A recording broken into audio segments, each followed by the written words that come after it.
네, 우리 같이 기도하고 예배하도록 하겠습니다. 하나님 감사합니다. 오늘도 우리에게 귀한 하루를 허락하여 주시니 감사합니다. 우리에게 주신 이 하루가 하나님이 함께 하시는 복된 하루가 되게 하여 주시고 하나님을 기쁘시게 하는 귀한 하루가 될 수 있도록 주께서 인도하여 주시기를 원합니다. 오늘도 우리의 삶 가운데 주님 늘 동행하여 주시고 오늘도 주님과 함께하는 그리스도인으로서의 온전한 삶을 우리 모두가 함께 살아갈 수 있도록 주님 역사하여 주시옵소서. 오늘 이 아침에 말씀으로 역사하여 주시고 사랑하는 모든 성도들의 각자의 삶의 처속 가운데 주님 임재하여 주셔서 주의 능력과 은혜로 덮어주시고 오늘도 우리가 살아가야 할 삶의 방향과 또 우리의 삶의 정체성을 예수 그리스도를 통하여 말씀을 통하여 다시 한번 깨닫게 되는 은혜를 우리 모두가 함께 누릴 수 있도록 주께서 함께하여 주시옵소서. 오늘도 우리에게 새 힘과 능력을 더하여 주실 주님을 기대합니다. 말씀으로 역사하여 주시고 충만하게 기름 부어 주시옵소서. 감사합니다. 거룩하신 예수 그리스도 이름으로 기도합니다. 아멘.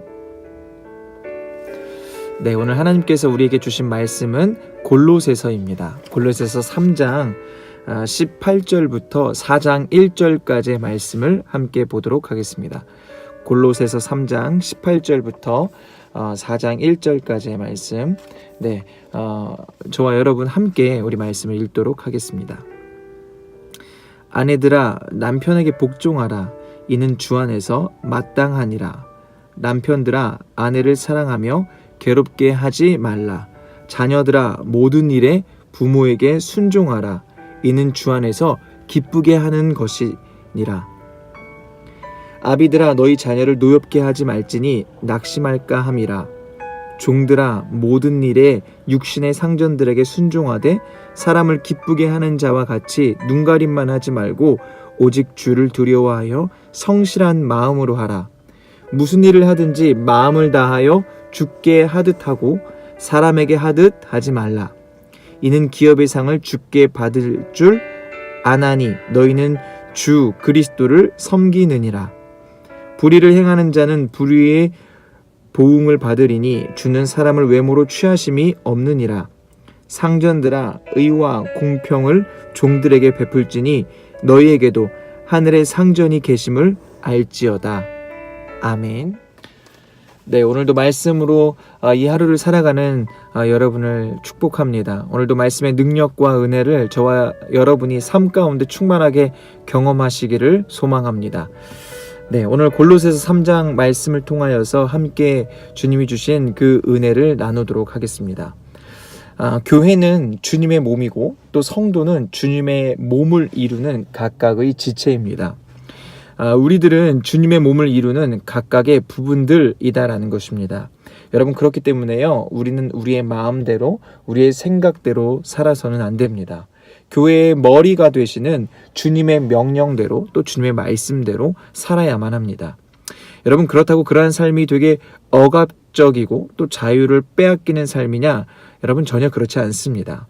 왜냐하면 우리 주님은 선하신 주님이시기 때문에 그렇습니다. 주님은 죄인인 우리들을 통하여서 주님의 선하심을 드러내실 것인데 날마다 우리를 주님의 선한 길로 인도하실 것인데 우리가 주님의 말씀에 순종할 때 또 주님의 명령에 순종하며 나아갈 때 우리들을 통하여서 그러한 주님의 선하신 것들이 선하신 일들이 드러나게 되는 것입니다. 여러분 오늘도 주님께서는 우리 가운데 말씀하시고 우리를 선한 길로 인도하실 것입니다. 오늘 주님이 주시는 그 교훈, 이 말씀을 우리의 마음 가운데 잘 새기고 그 말씀을 통하여서 주님의 선하심을 드러내는 저와 여러분들의 삶이 되시기를 소망합니다. 오늘 골로새서 3장 말씀을 보면요. 사도 바울은 골로새 교회를 향해서 그리스도인들의 바른 관계에 대해서 권면하고 있습니다. 여러분 인간관계, 이 인간관계는요 누구에게나 다 중요합니다. 우리 그리스도인뿐만 아니라 모든 사람들이 이 관계를 잘 맺기 위해서 공부도 하고 노력도 하고 있습니다. 여러분 그런데요 이 인간관계를 어떻게 하는 것이 잘하는 것이냐, 어떻게 해야만 바르게 하는 것이냐, 여러분 이 인간관계는 참 우리 그리스도인들에게도 숙제인 것 같습니다. 여러분 그런데요 이 인간관계를 잘 하는 방법이 오늘 말씀에 기록되어 있습니다. 여러분, 분명한 우리 그리스도인들은요, 인간 관계를 맺을 때 분명한 기준을 가지고 맺어야 되는데, 그 분명한 기준이 무엇인가? 이것은 오늘 말씀에 잘 기록이 되어 있습니다. 그 기준이 무엇일까? 바로 주 안에서. 우리 함께 따라해 볼까요? 주 안에서, 그리고 죽게 하듯. 예.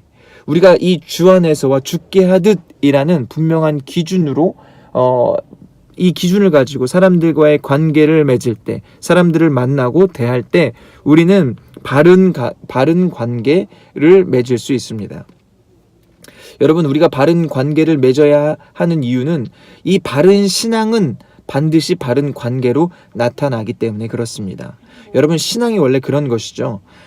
내 삶의 전 영역에서 전 인격적으로 신앙이 나의 삶에 영향을 미치고, 그러한 것들이 나에게 영향을 미침으로 말미암아 나의 믿음이 그것에 의해서 영향을 받고 결국에는 그것이 내 삶이 되는 것, 여러분, 그것이 바로 신앙입니다. 여러분, 그렇기 때문에 신앙과 삶은 달라서는 안 됩니다. 늘 같이 가야 하는 것입니다. 그렇기 때문에 우리 그리스도인들도요, 바른 관계를 맺어야만 합니다. 그것이 바로 바른 신앙의 모습이기 때문에 그렇습니다. 여러분, 바른 인간관계는 아까 말씀드린 것처럼 우리가 주 안에서, 그리고 죽게 하듯 이라는 분명한 기준을 가지고 관계를 맺는 것입니다. 오늘 본문에서는요, 그리스도인이 가정과 사회에서 어떤 관계를 형성해야 하는지 실제적으로 우리에게 권면을 하고 있습니다. 어떤 내용이 있나요? 먼저 아내는 남편에게 복종해야 하고요. 또 남편은 아내를 사랑해야 합니다. 또 자녀는 부모에게 순종하고 부모는 자녀를 노엽게 하지 말아야 합니다. 또 종은 주인에게 복종하고 주인은 종에게 의롭고 공평하게 대해야 합니다. 여러분, 이러한 모습이요, 어찌 보면 너무나 당연한 것이고 이것은 누구나 다 알고 있는 상식과도 같은 그러한 내용입니다. 여러분, 그런데 너무나 안타까운 것은요, 이러한 상식적인 삶을 우리 모두가 다 살고 있지 않다라는 거예요. 그러한 삶을 사는 사람이 극히 드문 것이 지금 우리의 현실의 모습입니다. 여러분, 그것을 어떻게 알 수 있나요? 지금 이 사회의 모습, 또 우리들이 살아가고 있는 이 현실 가운데 쏟아지는 뉴스들을 보면 우리는 우리의 삶의 모습들이 어떠한지, 또 우리가 현실적으로 경험하고 있지 않습니까? 직장 속에서 정말 이 비인격적인 대우와 또 말도 안 되는 일들이 얼마나 많이 이루어지고 있습니까? 가정과 직장과 여러 가지 공동체 속에서 일어나고 있는 그런 안타까운 사실들을 보면 정말 이러한 가장 상식적이고도 기본적인 이러한 교훈들이 우리 가운데 다시 한번 새겨져야 하는 그러한 때임을 우리는 보게 됩니다. 그런데 오늘 사도 바울은요, 우리 그리스도인들이 이러한 분명한 관계를 잘 맺어야 되고 이러한 모습을 실제적으로 살아가야 한다라고 우리에게 권면하고 있습니다. 특별히 오늘 18절에 보면 이런 이야기가 있습니다. 아내들아, 남편에게 복종하라. 예. 아내들아, 남편에게 복종하라. 이 말씀에 아멘 하기가 참 어려운 분들도 계실 거예요. 상당히 이 말씀에 반감을 가지고 계신 분들도 많이 계시고, 내가 왜 남편에게 복종해야 하는가? 라는 의문을 가지고 계신 분들도 계실 것입니다. 아니, 내가 남편보다 훨씬 난데, 내가 훨씬 똑똑하고, 내 의견이 더 바른데 라고 생각하시는 분들도 계실 거예요. 여러분, 그런데 우리가 이러한 남편에게 복종하라, 이러한 이야기에, 이런 말씀에 우리가 반감을 갖게 되는 이유는 복종이라는 단어에 대한 이 오해 때문입니다. 여기서 말하는 복종은요, 국어의 어감 때문에 우리에게 다가오기로는 아무런 자유와 선택권이 없는 굴종을 이야기하는 것처럼 우리는 느껴집니다. 그냥 무조건 시키면 무조건 해야 되는, 내가 판단할 수 없는, 무조건 해야만 하는 굴종처럼 느껴집니다. 여러분, 그런데요, 여기서 말하는 복종은요, 그런 뜻이 아닙니다. 이 성경이 이야기하고 있는 남편에게 복종하라, 주인에게 복종하라, 상관에게 복종하라, 이런 복종은요, 하나님 안에서 그 사람의 권위를 인정하는 것을 말합니다. 하나님 안에서 그 사람의 권위를 인정하고 내가 그 사람의 권위 아래 들어가는 것, 이것이 바로 복종입니다. 여러분, 그런데 내가 그 사람의 권위 아래에 들어간다라는 것은요, 억지로가 아니라 자발적으로 그 사람의 권위 아래로 들어가는 거예요. 그렇게 내가 그 사람의 권위 아래에 들어감으로 말미암아 그 사람을 하나님 안에서 인정하는 것, 이것이 바로 복종입니다. 여러분, 그런데 우리가 이러한 복종을 해야 되는 이유가 무엇일까요? 이러한 복종을 해야 되는 이유. 왜 해야 하냐? 왜냐하면 예수님이 우리를 구원하신 사건이 바로 하나님의 말씀에 예수 그리스도께서 복종하신 모습이기 때문에 그렇습니다. 예수님은요, 하나님과의 동등된 관계에 있으신 분이에요. 그런데 그러한 하나님과 동등된 관계에 있으신 분이시지만 하나님의 권위를 인정하고 그 말씀을 이루시기 위하여 모든 것을 포기하시고 낮고 낮은 이 땅으로 오셨습니다. 그리고 십자가를 통하여서 그 하나님의 말씀을 뜻을 이루셨죠. 여러분, 이것은요, 누군가 시켜서 행하신 일이 아니었습니다. 예수님께서 하나님의 말씀에 자발적으로 복종하신 모습이었습니다. 여러분, 그 예수님의 복종으로 인해서요, 우리는 새로운 생명을 얻었죠. 구원을 받았죠. 그리고 하나님의 뜻은 이루어졌습니다. 여러분, 남편에게 복종하는 것, 또 주인에게 복종하는 것, 이러한 일들이 때로는요, 못마땅하게 느껴질 때도 있습니다. 말도 안 되는 것처럼 느껴질 때도 있어요. 너무나 부당한 대우와 이것은 정말 말도 안 되는데 라고 생각되어지는 그러한 때도 있습니다. 그런데요, 사람의 인격을 보고 겉모습을 보고 외모를 보고 우리가 복종하는 것이 아닌 거예요. 무엇을 보고 복종해야 합니까? 자발적으로 복종하신 예수 그리스도를 바라봄으로 말미암아 우리는 복종해야 한다라는 것입니다. 사람을 보고 복종하는 것이 아닙니다. 예수님을 보고 복종하는 것입니다. 예수님의 말씀이고 명령이기 때문에 우리가 복종하는 것입니다. 여러분, 그런데요, 이렇게 우리가 예수님을 바라보고 복종할 때 어떤 일이 일어날까요? 어떤 일이 일어나겠습니까? 예수님은 우리를 늘 선한 길로 인도하신다라고 했잖아요. 결국에는 우리들의 삶 가운데 주님의 선하심이 드러나겠죠. 여러분, 아내가 남편에게 복종하고 남편은 아내를 사랑한다. 이게 오늘 말씀 18절 19절 말씀인데요. 이 말씀에 순종하며 나아갈 때 어떤 일이 일어날까요? 이 가정은 절대 깨어지지 않을 것입니다. 서로 하나 되는 이 가정은 정말 주님 안에서 더욱더 돈독한 아름다운 그러한 가정이 될 것입니다. 한마디로 가정이 바로 세워진다라는 것입니다.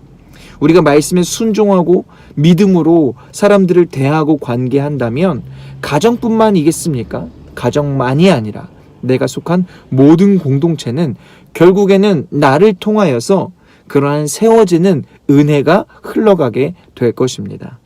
여러분, 내가 상급자에게 복종하고 그에게 충성한다면 그 사람과의 관계가 세워지는 것이고 그 사람 또한 나를 인정하게 되는 것입니다. 여러분, 이러한 모든 관계는요, 우리가 주 안에서 말씀에 순종할 때 가능한 것이며 우리가 누구에게든 죽게 하듯 할 때 가능한 일입니다. 여러분, 교회에서도 마찬가지예요. 교회에서도 성도가 성도끼리 서로 복종하는 것, 이게 복종하는 것이 굴종이 아니라고 말씀드렸습니다. 서로를 하나님의 권위 아래에서 하나님 안에서 그들의 권위를 인정하고 내가 그 권위 아래 자발적으로 들어가는 것. 그럴 때 여러분, 교회의 질서가 세워지고 교회도 주님의 은혜 안에 바로 세워지는 것입니다. 그런 하나님 안에서 우리가 서로를 인정하고 복종할 때 다툼이나 싸움이 어떻게 일어날 수 있겠습니까? 서로 사랑하고 서로 격려하고 서로 도와주고 서로 세워주는 일들만 일어나게 될 것입니다. 여러분, 우리가 그렇게 주님의 말씀에 순종할 때 우리는 바른 관계, 바른 신앙의 모습으로 살아가게 되는 것입니다. 여러분, 우리는 하나님께 나아갈 수 없는 자들입니다. 죄인이기 때문에 그렇습니다. 그 어느 누가 하나님께 직접 나아갈 수 있는 사람이 있겠습니까? 그런데요, 예수님의 자발적 복종으로 인해서 우리는 하나님과의 허물어진 관계, 그 관계가 예수 그리스도로 말미암아 회복되었습니다. 그리고 우리는 주님의 자녀가 되었습니다. 복종을 통하여서 우리가 새로운 생명을 얻게 되었다라는 것입니다. 여러분, 복종을 통해서 새로운 생명을 얻었다? 우리 안에 복종을 통한 새로운 생명을 흘려보낼 수 있는 DNA가 심겨졌다라는 것입니다. 예수 그리스도라는 그러한 말씀의 DNA가 우리 안에 있다라는 것입니다. 우리 또한 예수님의 말씀으로 새로운 생명이 되었기 때문에 그렇습니다. 여러분, 오늘 저와 여러분이요, 삶 가운데 정말 많은 사람들을 만나게 될 거잖아요. 만나고 계시잖아요. 여러분, 그럴 때 우리가 그들을 대할 때 어떤 인간적인 기준으로 그들을 대하고 그들과 관계하는 것이 아니라 오늘 들은 이 말씀들, 말씀의 기준, 정말 주 안에서 그들을 주께 주님을 대할 때 우리는 이 만남을 통해서, 이러한 관계들을 통해서 정말 주님이 주시는 그 생명이 그들에게 흘러가는 것들을 경험하게 될 것이고, 우리 공동체와 우리의 모든 관계들이 세워지는 놀라운 주님의 축복을 경험하게 될 것입니다. 오늘 저와 여러분의 삶이 그러한 삶이 되시기를 예수 그리스도의 이름으로 간절히 소망합니다. 아멘. 네, 함께 우리 기도하실 때 이렇게 기도했으면 좋겠습니다. 하나님, 오늘 내가 만나는 모든 사람들, 또 내가 관계하는 모든 사람들과의 관계를 통하여서 하나님의 생명이 흘러가게 하시고 나를 통하여서 주님의 선하심이 나타날 수 있도록 주님 도와주십시오. 우리 교회가 그렇게 주님의 선하심을 나타내는 교회 되게 하시고 우리 모든 성도들이 그러한 삶을 살아갈 수 있도록 주께서 도우시고 인도하여 주시옵소서. 우리 이러한 기도 제목을 가지고, 또 각자의 기도 제목을 가지고 우리 함께 간절한 마음으로 함께 같이 기도하도록 하겠습니다. 같이 기도하겠습니다.